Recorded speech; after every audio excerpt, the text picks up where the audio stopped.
दोस्तों नमस्कार, ये है मार्गदर्शन फॉर सिविल सर्विसेज। मैं अनुराग चौधरी।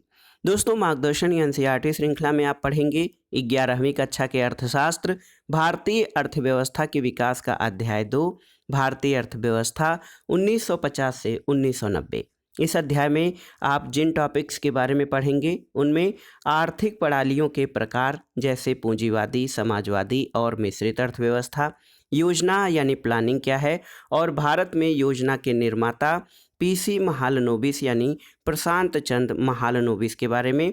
इसके अलावा आप भारत की पंचवर्षीय योजनाओं के लक्ष्य क्या हैं उनके बारे में, और 1950 से 1990 तक विभिन्न क्षेत्रकों जैसे कृषि और उद्योग में अपनाई गई विकास की नीतियां क्या रही हैं, और एक नियमित अर्थव्यवस्था के गुण और सीमाएं क्या होती हैं, इनके बारे में जानेंगे। तो आइए शुरू करते हैं।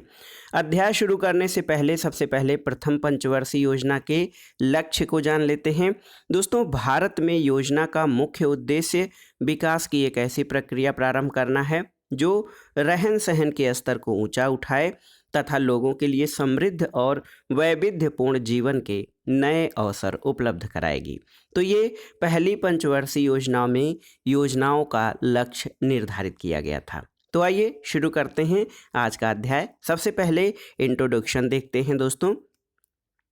15 अगस्त 1947 के दिन भारत में स्वतंत्रता का नया प्रभात उदित हुआ। अंततः 200 वर्षों के ब्रिटिश शासन के बाद हम अपने भाग्य के विधाता बन गए। अब राष्ट्र के नवनिर्माण का कार्य हमारे अपने हाथों में था और स्वतंत्र भारत के नेताओं को अन्य बातों के साथ साथ ये भी तय करना था कि हमारे देश में कौन सी आर्थिक प्रणाली सबसे उपयुक्त होगी, जो केवल कुछ लोगों के लिए नहीं बल्कि सर्वजन कल्याण यानी कि सभी के कल्याण और हित के लिए कार्य करेगी। विभिन्न प्रकार की आर्थिक प्रणालियाँ हो सकती हैं, इनके बारे में हम अभी आगे देखेंगे। और विभिन्न आर्थिक प्रणालियों पर जवाहरलाल नेहरू को समाजवाद का प्रतिमान सबसे अच्छा लगा, लेकिन वे भी भूतपूर्व सोवियत संघ की उस नीति के पक्षधर नहीं थे जिसमें उत्पादन के सभी साधन, खेत और कारखाने सरकार के स्वामित्व के अंतर्गत थे। कोई निजी संपत्ति नहीं थी। लोकतंत्र के प्रति वचनबद्ध भारत जैसे देश में सरकार के लिए पूर्व सोवियत संघ की तरह अपने नागरिकों के भू स्वामित्व के प्रतिमानों और अन्य परिसंपत्तियों को परिवर्तित कर पाना संभव नहीं था। नेहरू तथा स्वतंत्र भारत के अनेक अन्य नेताओं और चिंतकों ने मिलकर नव स्वतंत्र भारत के लिए पूंजीवाद तथा समाजवाद के अतिवादी व्याख्या के किसी विकल्प की खोज की, और बुनियादी तौर पर यद्यपि उन्हें समाजवाद से सहानुभूति थी, फिर भी उन्होंने ऐसी आर्थिक प्रणाली अपनाई जो उनके विचार में समाजवाद की श्रेष्ठ विशेषताओं से युक्त किंतु कमियों से मुक्त थी। इसके अनुसार भारत एक ऐसा समाजवादी समाज होगा जिसमें सार्वजनिक क्षेत्रक एक सशक्त क्षेत्रक होगा, जिसके अंतर्गत निजी संपत्ति और लोकतंत्र का भी स्थान होगा। अब आइए जान लेते हैं जिन आर्थिक प्रणालियों के प्रकार के बारे में हमने चर्चा की है उसके बारे में। दोस्तों, प्रत्येक समाज को 3 प्रश्नों के उत्तर देने होते हैं। देश में किन वस्तुओं और सेवाओं का उत्पादन किया जाए, वस्तुएं और सेवाएं किस प्रकार उत्पादित की जाएं, उत्पादक इस कार्य में मानव श्रम का अधिक प्रयोग करे अथवा पूंजी यानी मशीनों का, और तीसरा है कि उत्पादित वस्तुओं और सेवाओं का विभिन्न व्यक्तियों के बीच किस प्रकार वितरण किया जाए। तो दोस्तों, ये सभी प्रश्नों के उत्तर मांग और पूर्ति का बाजार की शक्तियों पर निर्भर करते हैं। बाजार अर्थव्यवस्था में, जिसे पूंजीवादी अर्थव्यवस्था या कैपिटलिस्ट इकोनॉमी कहा जाता है, उन्हीं उपभोक्ता वस्तुओं का उत्पादन होता है जिनकी बाहर बाजार में मांग है। इसमें वही वस्तुएं उत्पादित की जाती हैं जिससे देश के घरेलू या विदेशी व्यापारों में लाभ सहित बेचा जाए। यदि कारों की मांग है तो कारों का उत्पादन होगा, साइकिलों की मांग है तो साइकिलों का उत्पादन होगा। यदि श्रम पूंजी की अपेक्षा सस्ता है तो अधिक श्रम प्रधान विधियों का प्रयोग होगा, और यदि श्रम की अपेक्षा पूंजी सस्ती है तो उत्पादन को अधिक पूंजी प्रधान विधियों का प्रयोग होगा। दोस्तों, पूंजीवादी अर्थव्यवस्था की विशेषता ये है कि इसमें उत्पादित वस्तुओं का विभिन्न व्यक्तियों के बीच वितरण उनकी आवश्यकताओं के अनुसार नहीं होता है। अधिकांश विभाजन इस आधार पर होता है कि व्यक्तियों की क्रय क्षमता यानी परचेजिंग पावर कितनी है और वे कितनी वस्तुओं और सेवाओं को खरीदने की क्षमता रखते हैं। इसका अभिप्राय ये है कि खरीदने के लिए जेब में रुपए होने चाहिए, कम कीमत पर गरीबों के लिए घर जरूरी है, किंतु इसकी गणना बाजार मांग को ध्यान में रखकर नहीं की जानी चाहिए, क्योंकि मांग के अनुसार गरीबों की क्रय शक्ति नहीं है। परिणाम स्वरूप इस वस्तु की उत्पादन और पूर्ति बाजार शक्ति के अनुसार नहीं हो सकती है। हमारे प्रथम प्रधानमंत्री पंडित जवाहरलाल नेहरू को ऐसी व्यवस्था पसंद नहीं थी, क्योंकि ऐसी व्यवस्था को अपनाने से हमारे देश के अधिकांश लोगों को अपनी स्थिति सुधारने का अवसर नहीं मिल सकता था। समाजवादी समाज इन तीनों प्रश्नों के उत्तर पूर्णतया भिन्न तरीके से देता है। समाजवादी सरकार ही यह निर्णय लेती है कि समाज की आवश्यकताओं के अनुसार वस्तुओं का उत्पादन किया जाए। ये माना जाता है कि सरकार ये जानती है कि के लोगों के हित में क्या है, इसलिए लोगों की व्यक्तिगत इच्छाओं का कोई महत्व नहीं दिया जाता। सरकार ही ये निर्णय करती है कि वस्तुओं का उत्पादन और वितरण किस प्रकार किया जाए, और सिद्धांत रूप में ये माना जाता है कि समाजवाद में वितरण लोगों की आवश्यकता के आधार पर होता है, उनकी क्रय आधार पर नहीं। इसके विपरीत एक समाजवादी राष्ट्र अपने सभी नागरिकों का निःशुल्क स्वास्थ्य सेवाएं उपलब्ध कराता है। समाजवादी व्यवस्था में निजी संपत्ति का कोई स्थान नहीं होता है, क्योंकि प्रत्येक वस्तु राज्य की होती है। जैसे चीन और क्यूबा में अधिकतर आर्थिक गतिविधियां सामाजिक सिद्धांत द्वारा निर्देशित होती हैं। इसके अलावा दोस्तों एक तीसरा प्रकार है पूंजीवाद और समाजवाद के बाद मिश्रित अर्थव्यवस्था का। सरकार और बाजार एक साथ इन तीनों प्रश्नों के उत्तर देते हैं कि क्या उत्पादन किया जाए, किस प्रकार उत्पादन हो और किस प्रकार वितरण किया जाए। मिश्रित अर्थव्यवस्थाओं में बाजार उन्हीं वस्तुओं और सेवाओं को सुलभ कराता है जिनका वह अच्छा उत्पादन कर सकता है, और सरकार उन आवश्यक वस्तुओं और सेवाओं को सुलभ कराती है जिन्हें बाजार सुलभ कराने में विफल रहता है। दोस्तों एक महत्वपूर्ण प्रश्न ये उठता है कि योजना यानी प्लानिंग क्या है। तो योजना इसकी व्याख्या करती है कि किसी देश के संसाधनों का प्रयोग किस प्रकार किया जाना चाहिए। योजना के कुछ सामान्य और कुछ विशेष उद्देश्य होते हैं जिनको एक निर्दिष्ट समयावधि में पूरा करना होता है। भारत में योजनाएं 5 वर्ष की अवधि की होती थीं और इसे पंचवर्षीय योजनाएं कहा जाता था, और ये शब्दावली राष्ट्रीय नियोजन में अग्रणी देश पूर्व सोवियत संघ से ली गई थी। हमारी योजना के वर्ष 2017 तक के प्रलेखों में केवल 5 वर्ष की योजना अवधि में प्राप्त किए जाने वाले उद्देश्यों का ही उल्लेख नहीं किया गया, बल्कि उसमें आगामी 20 वर्षों में प्राप्त किए जाने वाले उद्देश्यों का भी उल्लेख होता है। इस दीर्घकालिक योजना को परिप्रेक्ष्यात्मक योजना कहते हैं, और पंचवर्षीय योजनाओं द्वारा परिप्रेक्ष्यात्मक योजनाओं के लिए आधार प्राप्त होने की अपेक्षा की जाती है। यह तो संभव नहीं होगा कि सभी योजनाओं में उनके सभी लक्ष्यों को एक समान प्राप्त किया जाए या एक समान महत्व दिया जाए। विभिन्न लक्ष्यों में अंतर्द्वंद भी हो सकता है। जैसे यदि प्रौद्योगिकी श्रम की आवश्यकता को कम करती है तो आधुनिक प्रौद्योगिकी शुरू करने का लक्ष्य और रोजगार बढ़ाने का लक्ष्य में विरोध हो सकता है। आयोजकों को इस प्रकार के विरोधों का संतुलन करना पड़ता है। ये कार्य इतना सहज नहीं है। भारत की विभिन्न योजनाओं में अलग अलग लक्ष्यों पर बल दिया गया है। और दोस्तों इसके अलावा भारत की पंचवर्षीय योजनाएं ये नहीं बताती थीं कि प्रत्येक वस्तु और सेवा का कितना उत्पादन किया जाएगा।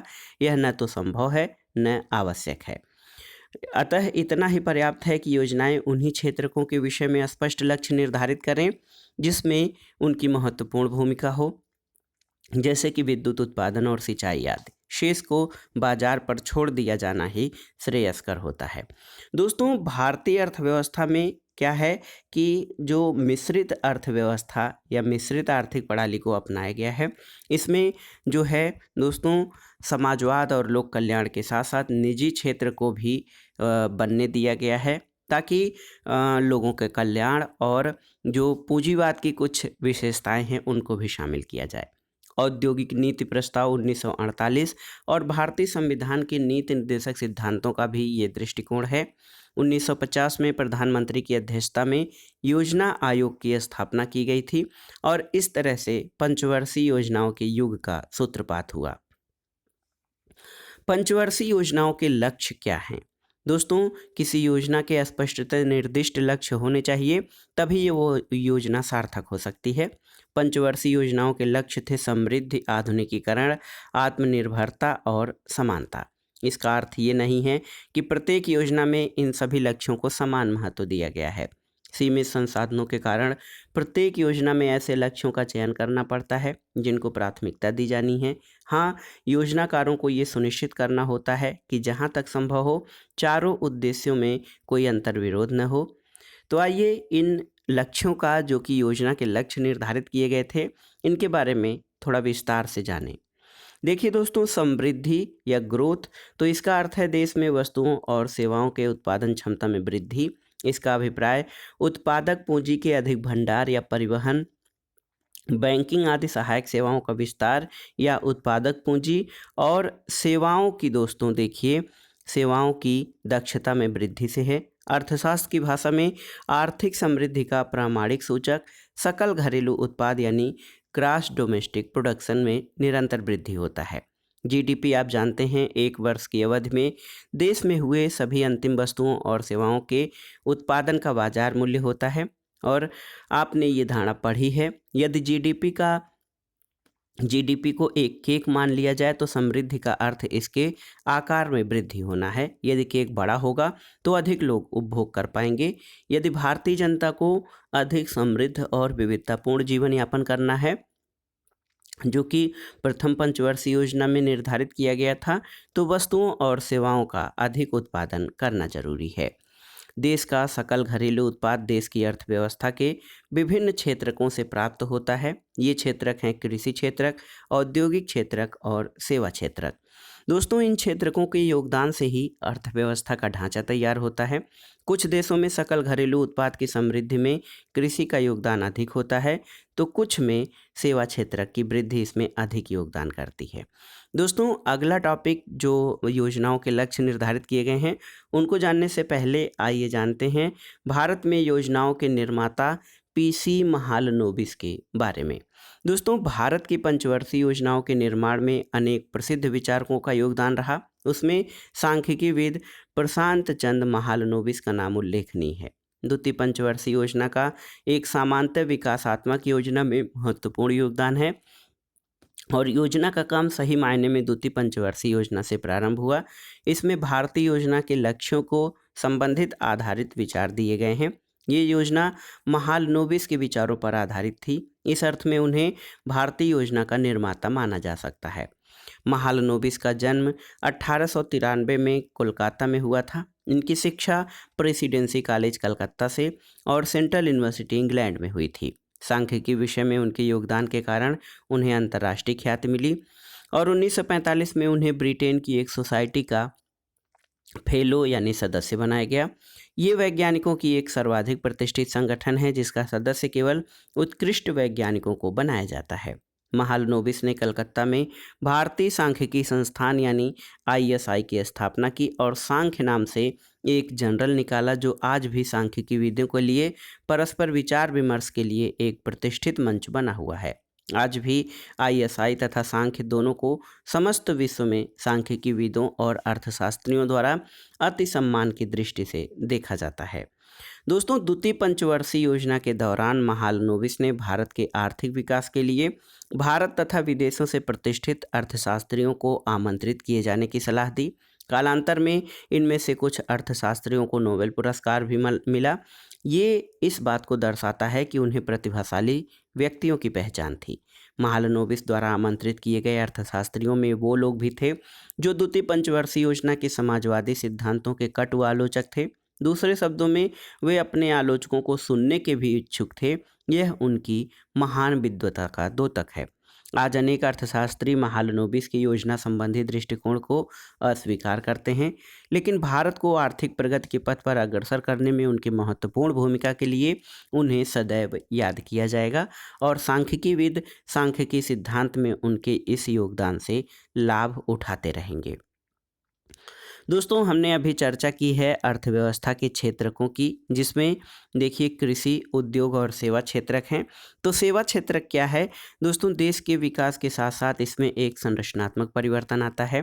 भारत में ये परिवर्तन बहुत विचित्र रहा है। सामान्य विकास के साथ साथ सकल घरेलू उत्पाद में कृषि का अंश कम होता है, उद्योगों का अंश प्रधान होता है और विकास के स्तर पर पहुंचकर जीडीपी में सेवाओं का अंशदान अन्य दोनों क्षेत्रकों से अधिक हो जाता है।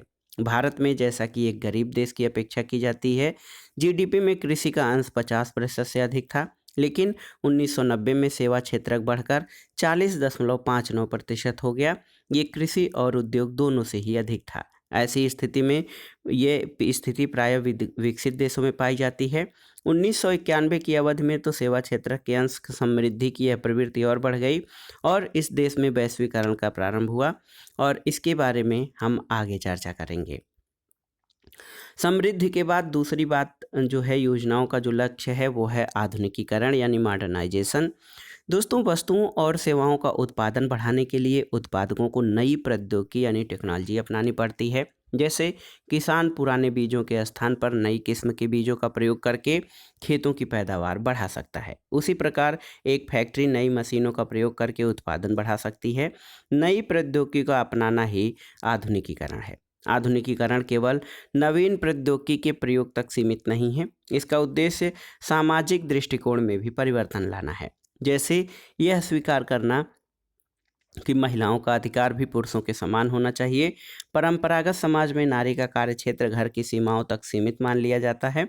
आधुनिक समाज में नारी की प्रतिभाओं का घर के बाहर, बैंकों, कारखानों, विद्यालयों आदि स्थानों पर प्रयोग किया जाता है और दोस्तों, ऐसा करने वाला समाज अधिकांशतः समृद्ध होता है।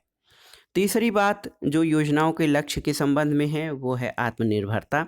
तो कोई भी राष्ट्र आधुनिकीकरण और आर्थिक समृद्धि अपने अथवा अन्य राष्ट्रों से आयातित संसाधनों के प्रयोग के द्वारा कर सकता है। हमारी प्रथम 7 पंचवर्षीय योजनाओं में आत्मनिर्भरता को महत्व दिया गया, जिसका अर्थ है कि उन चीज़ों के आयात से बचा जाए जिनका देश में उत्पादन संभव था। इस नीति को विशेषकर खाद्यान्न के लिए अन्य देशों पर निर्भरता कम करने के लिए आवश्यक समझा गया।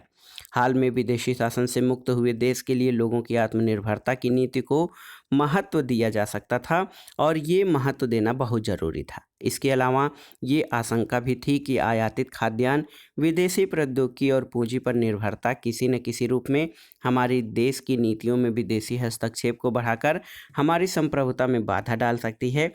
इसलिए भी आत्मनिर्भरता को प्राप्त करने का प्रयास किया गया। अगली बात या चौथी बात है समानता। तो दोस्तों, केवल समृद्धि, आधुनिकीकरण और आत्मनिर्भरता के द्वारा ही जन सामान्य के जीवन में सुधार नहीं आ सकता है। किसी देश में उच्च समृद्धि दर और विकसित आधुनिक प्रौद्योगिकी का प्रयोग होने के बाद भी अधिकांश लोग गरीब हो सकते हैं। ये सुनिश्चित करना आवश्यक है कि आर्थिक समृद्धि के लाभ देश के निर्धन वर्गों को भी सुलभ हों, केवल धनी लोगों तक ही सीमित न रहें। इसलिए समृद्धि, आधुनिकीकरण और आत्मनिर्भरता के साथ साथ समानता भी महत्वपूर्ण है। प्रत्येक भारतीय को भोजन, अच्छा आवास, शिक्षा, स्वास्थ्य सेवाएं जैसी मूलभूत आवश्यकताओं को पूरा कर पाने में समर्थ होना चाहिए और धन संपत्ति के वितरण की असमानताएं भी कम होनी चाहिए। अब हम आइए जानने का प्रयास करते हैं कि स्वतंत्रता के बाद 1950 से 1990 तक की अवधि में लागू की गई प्रथम 7 पंचवर्षीय योजनाओं ने किस प्रकार इन चारों लक्ष्यों यानी समृद्धि, औद्योगिकरण, समृद्धि, विकास, आत्मनिर्भरता और समानता, समृद्धि, प्रौद्योगिकी, आत्मनिर्भरता और समानता को प्राप्त करने में कैसे प्रयास किए और कृषि, उद्योग और व्यापार के संदर्भ में ये प्रयास कहाँ तक सफल रहे। और आप जानते हैं 1991 के बाद दोस्तों जो नीतियाँ अपनाई गई थीं, यानी 1991 के बाद भारतीय अर्थव्यवस्था ने एक खुली अर्थव्यवस्था का रूप ले लिया और यहाँ पर उदारीकरण को अपनाया गया, तो उसके बाद थोड़ी सी स्थिति भिन्न हो गई थी। दोस्तों, एक है स्वामित्व और प्रेरणाएं। किसान की भूमि यह नीति इस विचारधारा पर आधारित है कि यदि किसानों को भूमि का स्वामी बना दिया जाए तो वे उत्पादन में अधिक रुचि लेंगे। ऐसा इसलिए है क्योंकि भू स्वामित्व से कृषक को अधिक उत्पादन का लाभ मिलता है। काश्तकारों को भूमि में सुधारों की कोई प्रेरणा नहीं होती क्योंकि अधिक उत्पादन से जमींदार को ही लाभ मिलता है। प्रेरणा प्रदान करने में स्वामित्व के महत्व को बताने के लिए पूर्व सोवियत संघ के किसानों के द्वारा बिक्री के लिए फलों की पैकिंग करने में लापरवाही का उदाहरण दिया जाता है। वे सड़े गले फलों और ताज़े फलों को एक बॉक्स में पैक करते थे। आज प्रत्येक किसान ये जानता है सड़े गले फल ताज़े फलों को भी खराब कर देते हैं। यदि उन्हें एक साथ पैक कर दिया जाए तो इससे किसान को ही हानि होगी क्योंकि फल बिक नहीं पाएंगे। तो प्रश्न ये उठता है कि सोवियत संघ के किसान ऐसा काम क्यों करते थे जो उनको साफ तौर पर हानि पहुंचाए। इसका अर्थ किसानों के सम्मुख प्रेरणाओं से है क्योंकि पूर्व सोवियत संघ में किसान भूमि के स्वामी नहीं थे, न उन्हें लाभ होता था न हानि। स्वामित्व न होने के कारण कृषकों को दक्ष होने की कोई प्रेरणा नहीं होती थी। इससे इस बात की भी जानकारी मिलती है कि अति उपजाऊ विशाल कृषि क्षेत्र के उपलब्ध होने के बावजूद सोवियत संघ में कृषि क्षेत्र का उत्पादन कम क्यों था। दोस्तों, सबसे पहले आइए जानते हैं कि जो 1950 से 1990 की अर्थव्यवस्थाएं बनाई गईं, उनमें किन किन मुद्दों पर विशेष ध्यान दिया गया। तो पहला था कृषि। दोस्तों, कृषि जो है औपनिवेशिक शासनकाल में कृषि क्षेत्र में न तो समृद्धि हुई, न ही समता रह पाई। स्वतंत्र भारत के नीति निर्माताओं को इन मुद्दों पर विचार करना पड़ा और उन्होंने भू सुधारों और उच्च पैदावार वाली किस्म के बीजों के प्रयोग द्वारा भारतीय कृषि में एक क्रांति का संचार किया। देखिए, कृषि क्षेत्र में क्या क्या सुविधाएं या क्या क्या प्रयास किए गए। तो पहली बात तो भू सुधार यानी लैंड रिफॉर्म। दोस्तों, स्वतंत्रता प्राप्ति के समय देश की भूधारण पद्धति में जमींदार, जागीरदार आदि का वर्चस्व था। ये लोग खेतों में कोई सुधार किए बिना मात्र लगान की वसूली किया करते थे और भारतीय कृषि क्षेत्र की निम्न उत्पादकता के कारण भारत को संयुक्त राज्य अमेरिका से अनाज का आयात करना पड़ा। कृषि में समानता लाने के लिए भू सुधारों की आवश्यकता हुई, जिसका मुख्य ध्येय जोतों के स्वामित्व में परिवर्तन करना था और स्वतंत्रता के 1 वर्ष बाद ही देश में बिचौलियों के उन्मूलन और वास्तविक कृषकों को ही भूमि का स्वामी बनाने जैसे कदम उठाए गए। इसका उद्देश्य ये था कि भूमि का स्वामित्व किसानों को निवेश करने की प्रेरणा देगा, बशर्ते उन्हें पर्याप्त पूंजी उपलब्ध कराई जाए। दरअसल समानता को बढ़ाने के लिए भूमि की अधिकतम सीमा निर्धारण एक दूसरी नीति थी। दोस्तों, इसके लिए जो आप जानते हैं कि सीलिंग एक्ट लाया गया था, किसी व्यक्ति की कृषि भूमि के स्वामित्व की अधिकतम सीमा का निर्धारण करना, और इस नीति का उद्देश्य कुछ लोगों में भू स्वामित्व के संकेंद्रण को कम करना था, क्योंकि आप जानते थे किसी के पास रहने के लिए या मकान बनाने के लिए भूमि नहीं थी, लेकिन किसी के पास सैकड़ों हजारों एकड़ भूमि थी, तो उसको समाप्त करने का प्रयास लैंड रिफॉर्म के अंतर्गत किया गया। इसके अलावा बिचौलियों के उन्मूलन किया गया। इसका नतीजा ये था कि 200 लाख काश्तकारों का सरकार से सीधा संपर्क हुआ। वे जमींदारों द्वारा किए जा रहे शोषण से मुक्त हो गए और भू स्वामित्व से उन्हें उत्पादन में वृद्धि के लिए प्रोत्साहन मिला। इससे कृषि उत्पादन में वृद्धि हुई, लेकिन बिचौलियों के उन्मूलन कर समानता के लक्ष्य को पूर्ण प्राप्ति नहीं हो पाई। कानून की कमियों का लाभ उठाकर कुछ भूतपूर्व जमींदारों ने कुछ क्षेत्रों में बड़े बड़े भूखंडों पर अपना स्वामित्व बनाए रखा। कुछ मामलों में काश्तकारों को बेदखल कर दिया गया और भूस्वामियों ने अपने को किसान भूस्वामी यानी वास्तविक कृषक होने का दावा किया। कृषकों को भूमि का स्वामित्व मिलने के बाद भी निर्धनतम कृषि श्रमिक जैसे बटाईदार और भूमिहीन श्रमिक को भूमि सुधारों से कोई लाभ नहीं हुआ। दोस्तों, अधिकतम भूमि सीमा निर्धारण कानून में भी बाधाएं आईं। बड़े जमींदारों ने इस कानून को न्यायालय में चुनौती दी, जिसके कारण इसे लागू करने में देरी हुई। इस अवधि में वे अपनी भूमि निकट संबंधियों आदि के नाम कराकर कानून से बच गए। कानून में भी अनेक कमियां थीं, जिनके द्वारा बड़े जमींदारों ने भूमि पर अधिकार बनाए रखने के लिए लाभ उठाया। केरल और पश्चिम बंगाल की सरकारें वास्तविक किसान को भूमि देने की नीति के प्रति प्रतिबद्ध थीं।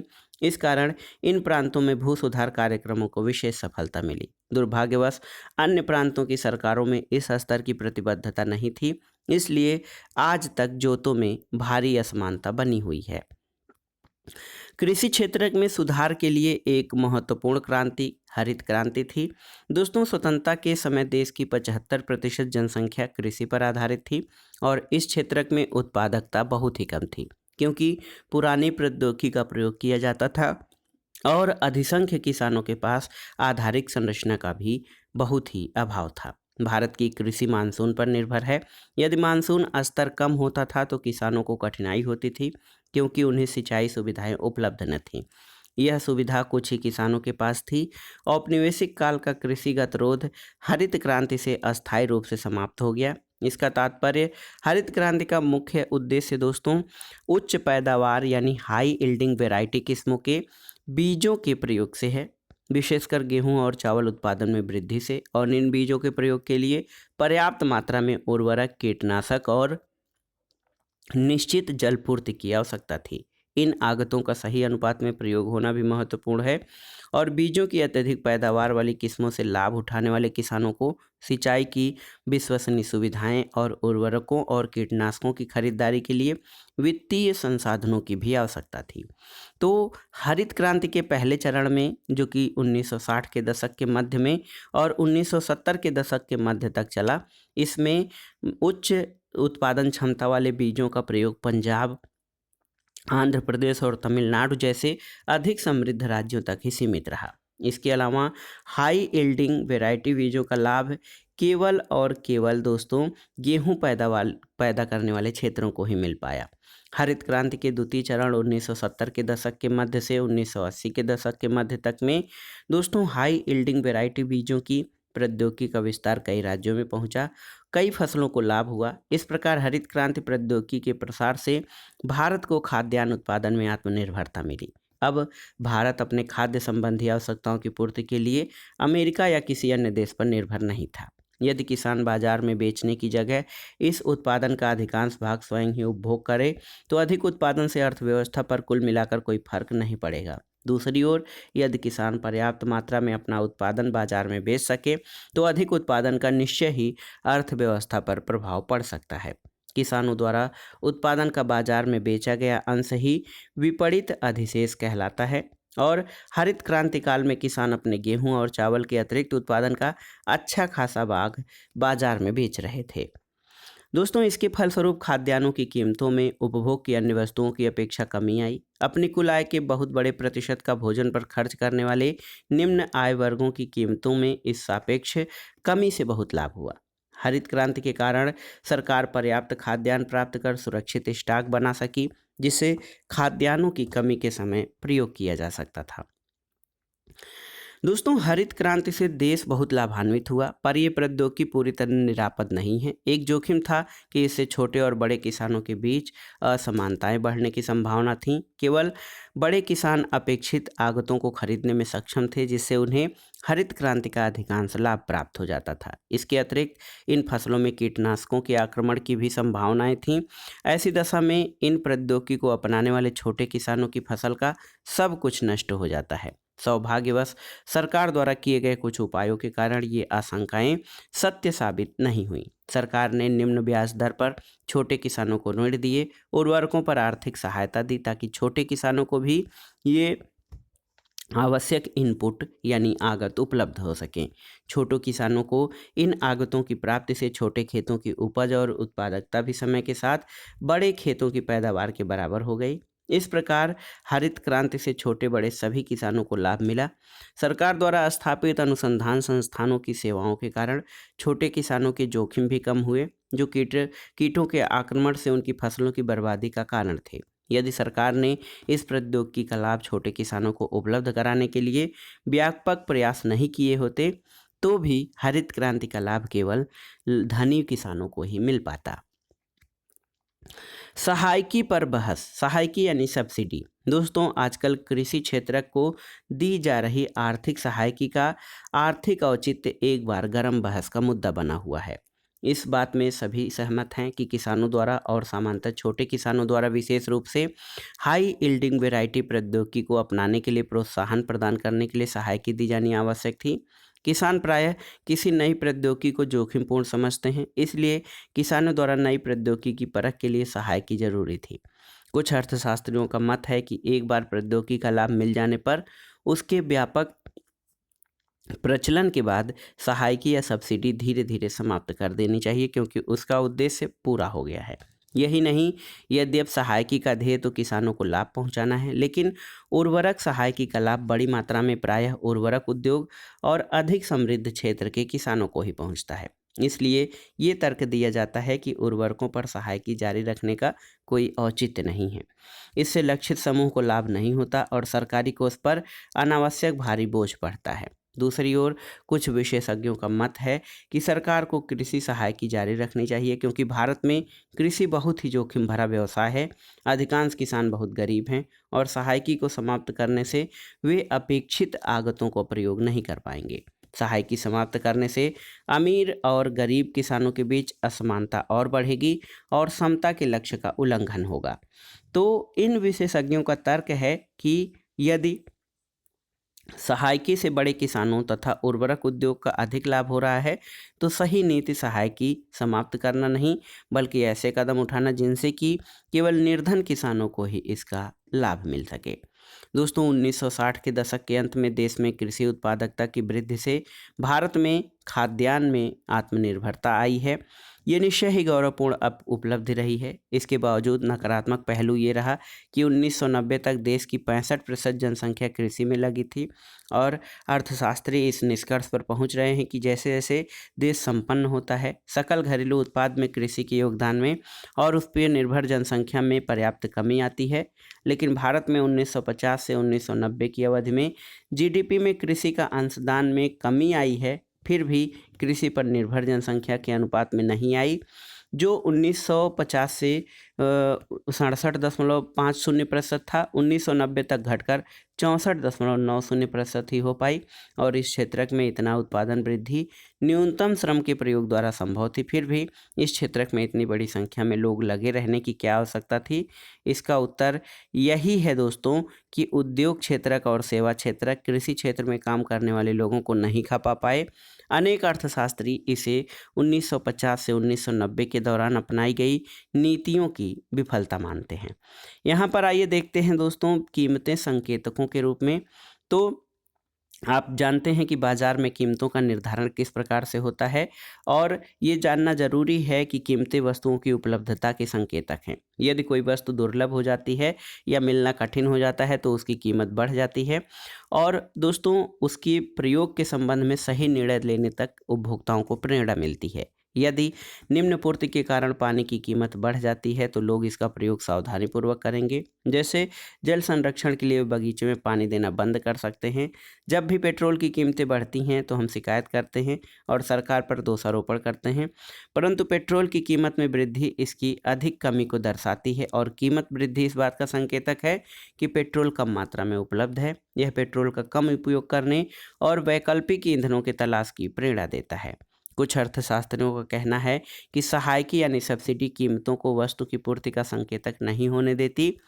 अब बिजली और पानी को सहायकी युक्त जो है दरों पर या निःशुल्क प्रदान किया जाता है तो उनकी कमी का ध्यान रखे बिना उनका फिजूल उपयोग किया जाएगा। यदि पानी निःशुल्क प्राप्त किया जाएगा तो किसान पानी प्रधान फसलें उगाएंगे, भले ही उस क्षेत्र में जल संसाधनों की कमी हो, और इन फसलों से दुर्लभ संसाधन भी कम हो जाएंगे। यदि पानी की कीमत दुर्लभता के अनुसार निर्धारित की जाए तो किसान क्षेत्र के अनुकूल उपयुक्त फसलें उगाएंगे। उर्वरक कीटनाशकों से फिजूल उपयोग को बढ़ावा मिलता है और दोस्तों इसीलिए सहायकी कुछ विचारक सहायकी बंद करने के पक्ष में हैं और किसान को निःशुल्क बिजली प्रदान करना उचित है या नहीं, तो इस बात पर भी गौर करने की ज़रूरत है। अब आइए देखते हैं दोस्तों उद्योग और व्यापार के बारे में।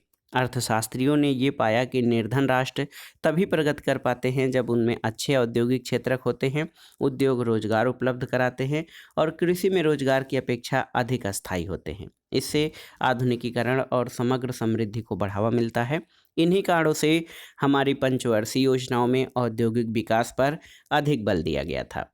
और आप जानते हैं कि स्वतंत्रता के समय भारत में बहुत कम उद्योग थे। अधिकांश उद्योग सूती वस्त्र पटसन उद्योग तक ही सीमित थे। जमशेदपुर और कोलकाता में लोहा इस्पात को जो है उद्योग से संबंधित फर्में थीं और यदि अर्थव्यवस्था का विकास करना था तो हमें ऐसे औद्योगिक आधार का विस्तार करने की आवश्यकता थी जिसमें विविध प्रकार के उद्देश्य हों। आइए जानते हैं भारतीय औद्योगिक विकास में सार्वजनिक और निजी क्षेत्र। तो हमारे नीति निर्माताओं के समक्ष एक बहुत बड़ा प्रश्न ये था कि औद्योगिक विकास में सरकार और निजी क्षेत्र की क्या भूमिका होगी। स्वतंत्रता प्राप्ति के समय भारत के उद्योगपतियों के पास भारतीय अर्थव्यवस्था के विकास हेतु उद्योगों में निवेश करने के लिए अपेक्षित पूंजी नहीं थी। स्वतंत्रता प्राप्ति के समय इतना बड़ा बाजार भी नहीं था जिससे उद्योगपतियों को मुख्य परियोजनाएं शुरू करने के लिए प्रोत्साहन मिलता। यद्यपि इनके पास ऐसा करने के लिए पूंजी भी थी, इन्हीं कारणों से सरकार को औद्योगिक क्षेत्र को प्रोत्साहन देने में व्यापक भूमिका निभानी पड़ी। इसके अतिरिक्त भारतीय अर्थव्यवस्था को समाजवाद के पथ पर अग्रसर करने के लिए द्वितीय पंचवर्षीय योजना में यह निर्णय लिया गया कि सरकार अर्थव्यवस्था में बड़े भारी उद्योगों का नियंत्रण करेगी। इसका अर्थ ये था कि सरकार उन उद्योगों पर पूरा नियंत्रण रखेगी जो अर्थव्यवस्था के लिए महत्वपूर्ण थे। निजी क्षेत्र की नीतियां सार्वजनिक क्षेत्र की नीतियों की अनुपूरक होंगी और सार्वजनिक क्षेत्र अग्रणी भूमिका निभाएगा। तो आप जानते हैं कि पहले पंचवर्षीय योजना का उद्देश्य जहां कृषि का विकास था, वहीं दूसरे पंचवर्षीय योजना में भारी उद्योगों पर बल दिया गया था।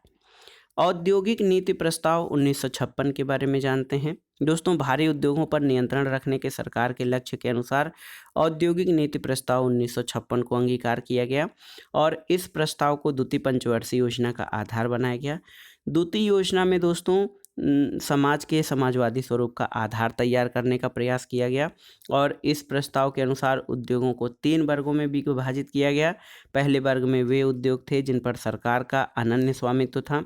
दूसरे वर्ग में वे उद्योग शामिल थे जिनके लिए निजी क्षेत्रक सार्वजनिक क्षेत्रक के साथ मिलकर प्रयास कर सकते थे, परंतु नई इकाइयों को शुरू करने की एकमात्र जिम्मेदारी राज्य की होती।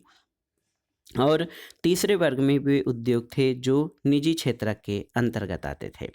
निजी क्षेत्रक में आने वाले उद्योगों का भी एक वर्ग था, लेकिन इस क्षेत्रक को लाइसेंस पद्धति के माध्यम से राज्य के नियंत्रण में रखा गया। नए उद्योगों को तब तक अनुमति नहीं दी जाती थी जब तक सरकार से लाइसेंस नहीं प्राप्त कर लिया जाता था और इस नीति का प्रयोग पिछड़े क्षेत्रों में उद्योगों को प्रोत्साहित करने के लिए किया गया। यदि उद्योग आर्थिक रूप से पिछड़े क्षेत्रों में लगाए गए तो लाइसेंस प्राप्त करना आसान था। इसके अतिरिक्त उन इकाइयों को कुछ रियायतें जैसे कर लाभ और कम प्रशुल्क पर बिजली दी गई। इसके अलावा इस नीति का उद्देश्य क्षेत्रीय समानता को बढ़ावा देना था। वर्तमान उद्योग को भी उत्पादन बढ़ाने या विविध प्रकार के उत्पादन करने के लिए लाइसेंस प्राप्त करना होता था। इसका अर्थ ये सुनिश्चित करना था कि उत्पादित वस्तुओं की मात्रा अर्थव्यवस्था द्वारा अपेक्षित मात्रा से अधिक न हो। इसके अलावा उत्पादन बढ़ाने का लाइसेंस केवल तभी दिया जाता था जब सरकार इस बात से आश्वस्त होती थी कि अर्थव्यवस्था में बड़ी मात्रा में वस्तुओं की आवश्यकता है। आइए देखते हैं लघु उद्योग के बारे में। तो 1955 में ग्राम तथा लघु उद्योग समिति, जिसे करवे समिति भी कहा जाता था, इस बात पर संभावना पर विचार किया कि ग्राम विकास को प्रोत्साहित करने के लिए लघु उद्योगों का प्रयोग किया जाए। लघु उद्योग की परिभाषा किसी इकाई की परिसंपत्तियों के लिए दिए जाने वाले अधिकतम निवेश के संदर्भ में दी जाती है। समय के साथ साथ निवेश की सीमा भी बदलती रही और 1950 में लघु औद्योगिक इकाई उसे कहा जाता था जो 5 लाख रुपए अधिकतम निवेश करती थी। इस समय 1 करोड़ रुपए का अधिकतम निवेश किया जा सकता है। ऐसा माना जाता था कि लघु उद्योग अधिक श्रम प्रधान होते हैं, उनमें बड़े पैमाने पर उद्योगों की अपेक्षा श्रम का अधिक प्रयोग किया जाता है, इसलिए वे अधिक रोजगारों का सृजन करते हैं। लेकिन ये बड़ी औद्योगिक फर्मों के साथ प्रतिस्पर्धा नहीं कर सकते। ये स्पष्ट है कि लघु उद्योगों के विकास के लिए बड़ी फर्मों से उनकी रक्षा किए जाने की आवश्यकता है और इस उद्देश्य के लिए अनेक उत्पादों को लघु उद्योग के लिए आरक्षित कर दिया गया और ऐसे आरक्षण की कसौटी ये होती थी कि ये इकाइयाँ उन उद्योगों के विनिर्माण के योग्य हैं। उन्हें अन्य रियायतें भी दी गई जैसे कम उत्पाद शुल्क और कम ब्याज दरों पर बैंक ऋण। दोस्तों, इसके अलावा व्यापार नीति और आयात प्रतिस्थापन पर भी जोर दिया गया। भारत ने ऐसी औद्योगिक नीति अपनाई जो व्यापार नीति से घनिष्ठ रूप से जुड़ी थी। पहली 7 पंचवर्षीय योजनाओं में व्यापार की विशेषता अंतर्मुखी व्यापार नीति थी। तकनीकी रूप से इस नीति को आयात प्रतिस्थापन कहा जाता है। इस नीति के उद्देश्य आयात के बदले घरेलू उत्पादन द्वारा पूर्ति करना है। उदाहरण के लिए, विदेश में निर्मित वाहनों का आयात करने के स्थान पर उन्हें भारत में ही निर्मित करने के लिए उद्योगों को प्रोत्साहित किया जाए। इस नीति के अनुसार सरकार ने विदेशी प्रतिस्पर्धा में घरेलू उद्योगों की रक्षा की। आयात संरक्षण के 2 प्रकार थे, एक प्रशुल्क और कोटा। तो प्रशुल्क आयातित वस्तुओं पर लगाया गया कर है। प्रशुल्क लगाने से आयातित वस्तुएं अधिक महंगी हो जाती हैं, जो वस्तुओं के प्रयोग को हतोत्साहित करती हैं। कोटे में वस्तुओं की मात्रा निर्दिष्ट की होती है जिन्हें आयात किया जा सकता है। प्रशुल्क और कोटे का प्रभाव ये होता है कि उनसे आयात प्रतिबंध हो जाते हैं और उनमें विदेशी प्रतिस्पर्धा से देसी फर्मों की रक्षा होती है। संरक्षण की इस धारणा पर आधारित था कि विकासशील देशों के उद्योग अधिक विकसित देशों द्वारा उत्पादित वस्तुओं से प्रतिस्पर्धा करने की स्थिति में नहीं थे। ये माना जाता है कि यदि घरेलू उद्योगों का संरक्षण किया जाता था तो समय के साथ वे प्रतिस्पर्धा करना भी सीख लेंगे। हमारे योजनाकारों को भी ये आशंका थी दोस्तों कि यदि आयातों पर प्रतिबंध न लगाया जाता तो विलासिता की वस्तुओं के आयात पर विदेशी मुद्रा खर्च होने की संभावना बढ़ जाती और 1980 के दशक के मध्य निर्यात संवर्धन पर कोई गंभीर विचार नहीं किया गया था। औद्योगिक विकास पर नीतियों का प्रभाव क्या पड़ा?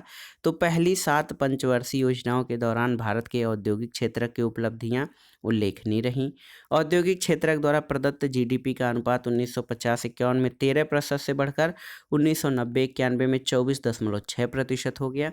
जीडीपी से उद्योगों की हिस्सेदारी में बढ़ोतरी विकास को दर्शाता है। इस अवधि के दौरान औद्योगिक क्षेत्र की 6% वार्षिक समृद्धि दर प्रशंसनीय है और भारतीय उद्योग सूती वस्त्र और पटसन तक ही सीमित नहीं थे। वस्तुतः औद्योगिक क्षेत्र प्रायः सार्वजनिक क्षेत्र के कारण विविधतापूर्ण बन गया था। लघु उद्योगों के संवर्धन से उन लोगों को अवसर प्राप्त हुए जिनके पास व्यवसाय में प्रवेश करने के लिए बड़े फर्मों को प्रारंभ करने के लिए पूंजी नहीं थी। विदेशी प्रतिस्पर्धा के प्रति संरक्षण से उन इलेक्ट्रॉनिकी और ऑटोमोबाइल क्षेत्रों में देसी उद्योगों का विकास हुआ जिनका विकास अन्यथा संभव नहीं था।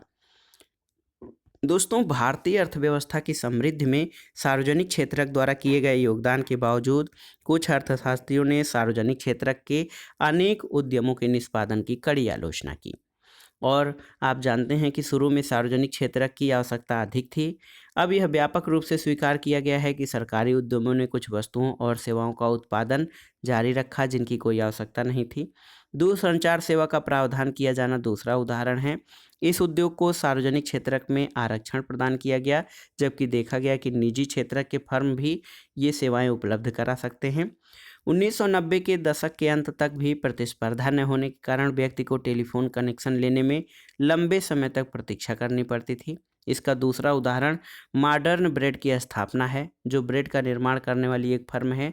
जैसे कि निजी क्षेत्र ब्रेड का निर्माण ही नहीं कर सकता था और 2001 में यह फर्म निजी क्षेत्र को बेच दी गई। मुख्य बात यह है कि भारतीय अर्थव्यवस्था को योजना विकसित करने के लिए 4 दशक बाद भी इन दोनों के बीच कोई अंतर नहीं किया गया। केवल सार्वजनिक क्षेत्र क्या कर सकता है, निजी क्षेत्र भी कर सकता है या नहीं, इसके ऊपर ध्यान नहीं दिया गया। आज भी केवल सार्वजनिक क्षेत्र की राष्ट्रीय सुरक्षा प्रदान करता है। यद्यपि सार्वजनिक क्षेत्र होटलों को भी व्यवस्था कर सकता है, फिर भी सरकार होटल चलाती है। इस आधार पर कुछ विद्वानों ने ये तर्क दिया कि राज्य को उन क्षेत्रों से हट जाना चाहिए जिनमें निजी क्षेत्र कार्य कर सकते हैं। सरकार ऐसी महत्वपूर्ण सेवाओं पर संसाधनों का संकेंद्रण कर सकती है जिन्हें निजी क्षेत्र को उपलब्ध नहीं करा सकते। अनेक सार्वजनिक क्षेत्र की फर्मों ने भारी नुकसान उठाया था, लेकिन उन्होंने काम जारी रखा क्योंकि किसी सरकारी उपक्रम का बंद किया जाना कठिन है, भले ही इसके कारण राष्ट्र के सीमित संसाधनों का निकास होता रहे। इसका अर्थ ये नहीं है कि निजी फर्मों को सदैव लाभ ही हो। वास्तव में कुछ सार्वजनिक क्षेत्र की फर्में मूलतः निजी फर्में थीं जो हानि के कारण बंद होने को थीं। उसके बाद कामगारों की नौकरियों की संरक्षा के लिए उनका राष्ट्रीयकरण कर दिया गया था। दोस्तों, नुकसान उठाने वाली निजी फर्में अपने को बनाए रखने के लिए संसाधनों का अपव्यय नहीं होने देंगी। किसी उद्योग को शुरू करने के लिए आवश्यक लाइसेंस का कुछ औद्योगिक घरानों द्वारा दुरुपयोग किया गया। बड़े उद्योगपति नई फर्म शुरू करने के लिए नहीं बल्कि नए प्रतिस्पर्धियों को रोकने के लिए लाइसेंस प्राप्त कर लेते थे और परमिट लाइसेंस राज के अत्यधिक नियमन के कारण कुछ फर्में कार्यकुशल नहीं बन पाईं और उद्योगपति अपने उत्पादन के विषय में विचार करने की अपेक्षा लाइसेंस प्राप्त करने की कोशिश में संबंधित मंत्रालयों में लॉबी बनाने में समय व्यतीत करते थे। विदेशी प्रतिस्पर्धा के संरक्षण की आलोचना इस आधार पर की जा रही है कि यह उस स्थिति के बाद भी जारी रहा जब ये सिद्ध हो चुका था कि इससे लाभ के स्थान पर नुकसान होगा। आयातों पर प्रतिबंधों के कारण भारतीय उपभोक्ताओं को उन वस्तुओं को खरीदना पड़ता था जिनका उत्पादन भारतीय उत्पादक करते थे। उत्पादक इस बात से अवगत थी कि उनके पास एक आबद्ध बाजार है, अतः उन्हें अपनी वस्तुओं की गुणवत्ता सुधारने में कोई प्रेरणा नहीं थी। जब वे घटिया वस्तुओं को ऊंची कीमतों पर बेच सकते थे तब वे उनकी गुणवत्ता में सुधार करने की क्यों सोचते। आयातों की प्रतिस्पर्धा ने हमारे उत्पादकों को और अधिक दक्ष बनाने को बाध्य किया। कुछ अर्थशास्त्रियों का मत था कि सार्वजनिक क्षेत्र का प्रयोजन लाभ कमाना नहीं बल्कि राष्ट्र के कल्याण को बढ़ावा देना है। इस दृष्टि से सार्वजनिक क्षेत्र की फर्मों का मूल्यांकन जनता के कल्याण के आधार पर किया जाना चाहिए। उनका मूल्यांकन उनके द्वारा कमाए गए लाभों के आधार पर नहीं किया जाना चाहिए। संरक्षण के संबंध में कुछ अर्थशास्त्रियों का मत है कि हमें विदेशी प्रतिस्पर्धा से उत्पादनों का संरक्षण तब तक करना चाहिए जब तक धनी राष्ट्र ऐसा करते रहें। इन सभी विरोधों के कारण अर्थशास्त्रियों ने हमारी नीति में परिवर्तन करने का आग्रह किया और अन्य समस्याओं सहित इस समस्या के कारण सरकार ने 1991 में न्यू इकोनॉमिक पॉलिसी यानी नई आर्थिक नीति प्रारंभ की। तो हमने 1950 से 1990 के जो भारतीय अर्थव्यवस्था की स्थिति थी उसके बारे में जाना। दोस्तों, निष्कर्ष रूप में ये कहा जा सकता है कि पहली 7 पंचवर्षीय योजनाओं के दौरान भारतीय अर्थव्यवस्था की प्रगति उल्लेखनीय थी। हमारे उद्योग स्वतंत्रता प्राप्ति के समय की स्थिति की तुलना में विविधतापूर्ण हो गए। हरित क्रांति के परिणाम स्वरूप भारत खाद्य उत्पादन में आत्मनिर्भर बना। भूमि सुधारों का परिणाम ये हुआ कि जमींदारी प्रथा का उन्मूलन हुआ। औद्योगिक क्षेत्र में अनेक अर्थशास्त्री सार्वजनिक क्षेत्र के उद्यमों के निष्पादन से असंतुष्ट थे और अतिशय सरकारी नियमन के कारण जो श्रम करने की प्रवृत्ति थी वो घट गई थी। आत्मनिर्भरता के नाम पर भारतीय उत्पादकों का संरक्षण विदेशी प्रतिस्पर्धा से किया गया और उन्हें उसके द्वारा उत्पादित वस्तुओं की गुणवत्ता में सुधार करने की प्रेरणा नहीं मिली। भारतीय नीतियां अंतर्मुखी थीं, उनसे एक सशक्त निर्यात क्षेत्र विकसित करने में विफल रहे और बदलते हुए वैश्विक आर्थिक परिदृश्य के प्रसंग में ये हमेशा महसूस किया जा रहा था कि आर्थिक नीति में सुधार करने की आवश्यकता है और भारतीय अर्थव्यवस्था को और अधिक सफल बनाने के लिए 1991 में नई आर्थिक नीति शुरू की गई। तो वो नई आर्थिक नीति क्या थी उसके बारे में हम आगे पढ़ेंगे। आइए यहाँ पर जान लेते हैं इस अध्याय में हमने क्या पढ़ा उसका संक्षेप में। दोस्तों, स्वतंत्रता प्राप्ति के बाद भारत ने आर्थिक पद्धति की कल्पना की जिसमें समाजवाद और पूंजीवाद की विशेषताएं शामिल थीं और इस प्रकार भारत में मिश्रित अर्थव्यवस्था मॉडल अपनाया गया। सभी आर्थिक योजनाएं पंचवर्षीय योजनाओं के माध्यम से निर्मित की गई हैं और पंचवर्षीय योजनाओं के लक्ष्य समृद्धि, आधुनिकीकरण, आत्मनिर्भरता और समानता हैं। कृषि क्षेत्र में जो प्रयास किए गए सुधार के लिए उसमें भूमि सुधार और हरित क्रांति थी जिससे भारत में खाद्यान्न के उत्पादन में आत्मनिर्भरता मिली और कृषि पर निर्भर रहने वाले लोगों का अनुपात कम नहीं हुआ जैसी कि आशा थी। लेकिन औद्योगिक क्षेत्र में नीतिगत आयात स्थानापन्न पहलों ने सकल घरेलू उत्पादन के लिए योगदान दिया। और दोस्तों, औद्योगिक क्षेत्र में एक बड़ी कमी ये थी कि सार्वजनिक क्षेत्र की कार्य पद्धति कुशल नहीं थी क्योंकि यह घाटे की ओर उन्मुख थी जिसके परिणाम स्वरूप राष्ट्र के सीमित संसाधनों का बहिर्गमन और नुकसान हुआ। तो ये था दोस्तों मार्गदर्शन एनसीईआरटी श्रृंखला का आज का अध्याय जिसमें आपने पढ़ा 11वीं कक्षा के अर्थशास्त्र का अध्याय 2 भारतीय अर्थव्यवस्था 1950 से 1990। दोस्तों, भारतीय अर्थव्यवस्था में 1990 के बाद यानी 91 से क्या बदलाव आया उसके लिए हम आगे के अध्यायों में पढ़ेंगे। ये चैप्टर आपको कैसा लगा, कितना लाभकारी हुआ, हमें कमेंट बॉक्स में ज़रूर बताइएगा। वीडियो देखने के लिए धन्यवाद दोस्तों, नमस्कार।